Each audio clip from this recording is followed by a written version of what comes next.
E então, nós começamos a ver agora o nosso segundo ponto, ou seja, o plano de Deus para o dinheiro. E ele tem alguns, eu quero mencionar pelo menos dois. Primeiro é providenciar para as nossas necessidades básicas. Ele tem prometido na sua palavra, e uma vez mais nós lemos esse livro precioso. Neste livro precioso, esta verdade: e o meu Deus, segundo a sua riqueza em glória, há de suprir em Cristo Jesus cada uma das vossas necessidades. Paulo, nesta carta aos Filipenses, capítulo 3 aqui, capítulo 4, versículo 19, ele está realmente agradecendo uma oferta que ele recebeu. Alguém já disse, se você quer aprender como fazer um pedido, leia a carta de Paulo a Filemon.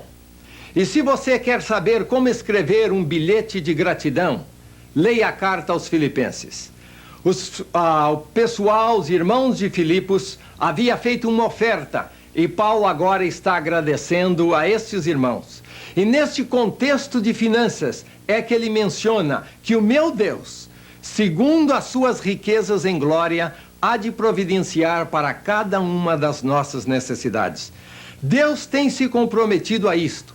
Também nós lemos lá no livro de Mateus, capítulo 6, versículo 25 até o versículo 35, as seguintes palavras, quando o Senhor diz: por isso vos digo, não andeis ansiosos pela vossa vida quanto ao que haveis de comer ou beber, nem pelo vosso corpo quanto ao que haveis de vestir. Não é a vida mais do que o alimento, e o corpo mais do que as vestes? Observai as aves do céu, não semeiam, não colhem, nem ajuntam em celeiros, contudo vosso Pai Celeste as sustenta. Porventura não valeis vós muito mais do que as aves? Eu quero dizer que Deus não está ensinando aqui uma passividade, que você fica olhando para os lírios do campo ou para as aves do céu. Não, o Senhor está dizendo para não ficarmos ansiosos a respeito das nossas finanças, mas ao mesmo tempo não vamos cruzar os braços e ignorar que precisamos sair, bater a porta, encontrar um emprego e trabalhar. Sabe, há muitas pessoas que às vezes, numa má interpretação do texto, assumem uma passividade que a Bíblia nunca ensinou.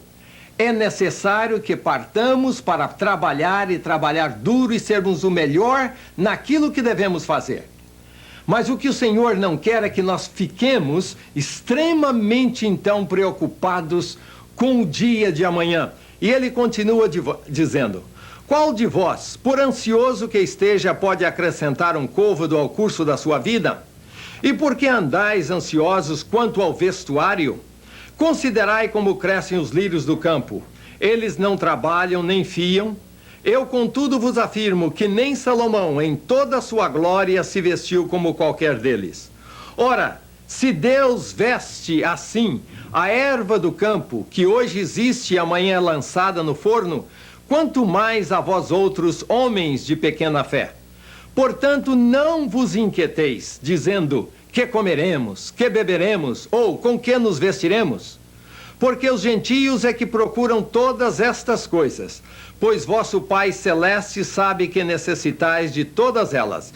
Buscai, pois, em primeiro lugar, o seu reino e a sua justiça, e todas essas coisas vos serão acrescentadas. Deus está então aí prometendo providenciar para as nossas necessidades básicas. E aqui agora eu preciso dar algumas ilustrações. Vou começar dando algumas ilustrações pessoais. Espero que você me entenda, não me julgue um tanto presunçoso no dar esse testemunho que vou dar, mas é necessário para que você entenda como Deus realmente tem prazer em providenciar para as nossas necessidades básicas. Eu me lembro muito bem uma vez, em Belo Horizonte, quando eu estudava ainda, fazendo ginásio, eu precisava comprar livros para poder ir naquela escola. Era uma escola municipal muito boa, e o professor havia dito na semana anterior: na próxima semana todos os alunos precisarão ter os seus livros. Eu fiz a somatória e vi que era necessário 120 cruzeiros. Eu não tinha aquele dinheiro. Não sabia como iria conseguir, e se eu não conseguisse, eu ia perder a minha vaga num dos melhores colégios de Belo Horizonte. Naquela noite anterior, eu estava servindo o exército, o glorioso exército brasileiro, e então eu fui tomar conta dos cavalos aonde eu trabalhava na cavalaria. E ali fiquei olhando para aquele céu estrelado, e se você não é mineiro, você não vai poder entender isso. E principalmente se você está em São Paulo, onde nós paulistas aqui nunca enxergamos realmente o sol e nem vemos o céu e as estrelas. Só quem é mineiro está acostumado a ver aquele sol e aquele céu tão estrelado é que pode entender bem o que eu estou dizendo. Eu estava então deitado, olhando para o céu, quando eu comecei a orar e dizer: Senhor, amanhã eu preciso de 120 cruzeiros para poder comprar os meus livros. Olha, de uma maneira impressionante, uma pessoa que eu não conhecia muito bem àquela altura, mais tarde essa pessoa tornou-se uma das grandes influências na minha vida, Dona Rosalie Appleby. Ela veio e colocou nas minhas mãos, quando eu fui distribuir uma série de folhetos, e falou: Ari, isso aqui é para ajudar na condução. Eu falei: não, não precisa, porque a condução era um cruzeiro de ida e um cruzeiro de volta. Mas ela insistiu e eu recebi. Quando eu dei a volta no quarteirão, eu abri e era 120 cruzeiros. Era Deus providenciando para uma necessidade básica da minha vida. Ele tem prazer em fazer isto. Fez uma vez comigo, 2 vezes, centenas de vezes. É impressionante como o nosso Deus quer ser glorificado através das nossas finanças. Sabe o problema? É que muitas vezes nós achamos que Deus só vai ser glorificado na minha pregação, no meu estudo bíblico ou quando eu estou falando de religião. Não, muitas vezes Ele é glorificado no que nós chamamos do vil metal. Através das nossas finanças, Ele recebe muita honra e muitas graças. Nós então, primeiro ponto, precisamos entender que a primeira coisa, Deus quer providenciar para as nossas necessidades básicas. Um pastor metodista contou uma vez algo que me impressionou muito. Ele estava precisando de dinheiro para comprar leite para sua filha. E já havia descoberto e aprendido os princípios bíblicos de não entrar em dívidas, e mais tarde eu vou elaborar sobre isso, de não comprar a prestação e não ficar devendo a gregos e troianos. Ele já havia aprendido o princípio básico sobre finanças. Então ele decidiu que não iria pedir dinheiro emprestado. Entrou para o seu quarto e orou ao Senhor e disse: Senhor, tu sabes das minhas necessidades.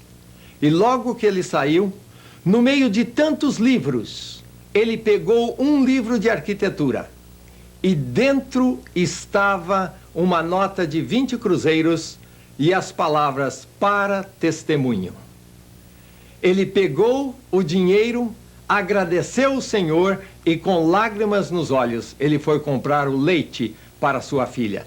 Deus tem prazer em suprir as nossas necessidades básicas.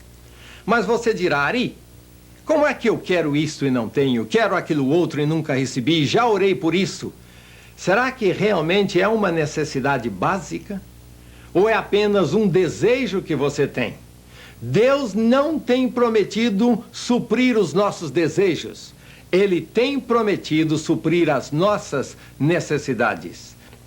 Mas um segundo plano que ele tem é mostrar o seu poder, a sua bênção, e através desse dinheiro providenciar para a necessidade de outras pessoas. Muitas vezes nós pensamos que Deus é glorificado quando nós pegamos a nossa Bíblia, colocamos debaixo do braço e saímos para a igreja. Isso já não impressiona o nosso vizinho mais. Houve um tempo em que ele ficava impressionado com isso. Agora, o que traz realmente um profundo efeito na vida do nosso vizinho é quando ele vê que você está desempregado e você não está apertando o botão de pânico aqui e ali. Ele vê que há uma serenidade, há uma calma e, ao mesmo tempo, há uma dedicação em procurar emprego. E isso impressiona o seu vizinho. E ele vê que você está realmente descansando em alguém que talvez ele nem saiba quem, mas que não há ansiedade, não há aquela amargura, não se xinga o país, o governo e todo mundo. Isso impressiona o vizinho. Ele não fica impressionado por causa de Bíblia debaixo do braço, quando ao mesmo tempo o mesmo indivíduo que está de Bíblia debaixo do braço está esbravejando e xingando o país e tudo mais. Então, Deus quer mostrar, através das nossas finanças, quando temos ou não temos dinheiro, que Ele é poderoso, que você pode confiar nele. E aí o vizinho fica impressionado. Então ele tem colocado na palavra dele alguns textos e eu quero ler para você. Em 2 aos Coríntios, capítulo 9, o Senhor diz o seguinte: ora, aquele que dá semente ao que semeia e pão para alimento, também suprirá e aumentará a vossa sementeira e multiplicará os frutos da vossa justiça, enriquecendo-vos em tudo para toda a generosidade, a qual faz que por nosso intermédio sejam tributadas graças a Deus. Porque o serviço dessa assistência não só supre a necessidade dos santos, mas também redunda em muitas graças a Deus. Como eu disse antes, às vezes a nossa tendência é pensar que Deus só é glorificado quando eu canto no coro, quando eu prego um sermão, quando eu ensino na escola dominical. Não, Deus está dizendo aí que redunda em muitas graças para o nome dele quando você enfia a mão no bolso, tira uma nota, amassa, coloca bem no centro da sua mão, caminha para aquela viúva, aperta a mão dela e diz: como está, irmã? E ela diz, sentindo aquela cócega: agora bem melhor. E olha, isso redunda em graças a Deus. Há um homem em São Paulo que eu admiro muito, chamado Russ Shedd. É um grande homem de Deus. E ele contou uma vez algo que me impressionou muitíssimo, porque eu vi ali Deus providenciando para as necessidades de uma outra pessoa, Deus mostrando o seu poder e Deus abençoando outros através de alguém. O Shedd conta então que um dia ele recebeu uma carta e dentro alguém havia depositado uma certa quantia de dinheiro na conta dele. Como homem de Deus que ele é, ele não foi logo dizendo: oh, dinheiro na minha mão, vou gastar aqui ou acolá. Ele virou para a esposa e perguntou para ela: querida, será o que Deus tem em mente com esse dinheiro? Esta é a atitude correta. Você vê? Esta é a atitude correta. O que é que Deus tem em mente com esse dinheiro? Naquele dia, o Dr. Shedd saiu para dar aula na Faculdade Batista, onde ele é professor, e ele disse que viu um quadro que ele nunca viu antes e nem depois. Quando ele chegou um pouco mais cedo numa das classes, abriu a porta, ele viu um estudante num canto que estava orando. Com os olhos cheios de lágrimas, o estudante voltou-se para ele e disse: ah, Dr. Shedd, meu primeiro filho morreu de uma doença bem séria. E agora o meu segundo filho está manifestando efeitos parecidos com o da primeira doença. E eu queria levá-lo ao médico, mas eu não tenho os recursos. E Dr. Shedd disse: tem sim. Deus já depositou na minha conta para entregar a você. fez um cheque, deu àquele jovem, e mais tarde aquela pessoa veio ao Dr. Shedd e disse: sabe, eu dei muitas graças a Deus. Veja o que o texto diz. O texto diz: e redunda em muitas graças a Deus. Sim, Ele quer usar o nosso dinheiro para suprir a nossa necessidade e suprir a necessidade de outros e, através do dinheiro, também receber glória. Não só quando nós cantamos, mas muitas vezes quando nós damos, quando nós suprimos a necessidade de uma pessoa aqui e outra ali. Eu não sei como está a sua vida, não sei se você é mão de ferro, que vê irmãos em necessidade, mas nunca abre o coração. Sabe por quê? Porque muitas vezes você até gostaria de fazer, mas não pode, porque você está endividado. Até aqui? Não, até aqui. Você está de tal maneira endividado que quando o Espírito de Deus toca, move o seu coração para contribuir, para dar, para ajudar aquele irmão em necessidade, você até que gostaria, mas não pode por causa das dívidas. Olha, vale a pena ter uma vida livre financeiramente. Ari, isso não é possível nesse país. A gente não ganha muito, não é possível. É possível. Eu conheço pessoas que ganham 3, 4 vezes mais do que eu ganho e estão até aqui de dívidas. Não podem contribuir, não podem ajudar o trabalho, a igreja, porque estão totalmente endividados. Não têm controle sobre as suas finanças. Eu conheço outros irmãos que ganham o que eu ganho ou menos do que eu ganho e estão vivendo uma vida equilibrada financeiramente. Por quê? Estão obedecendo os princípios que Deus tem para as suas vidas. Deus tem prazer em usar as nossas finanças para providenciar para outras pessoas. Nosso lar abençoar, que Ele possa ser teu contra o mal, faz o leal, sempre firme está e com o teu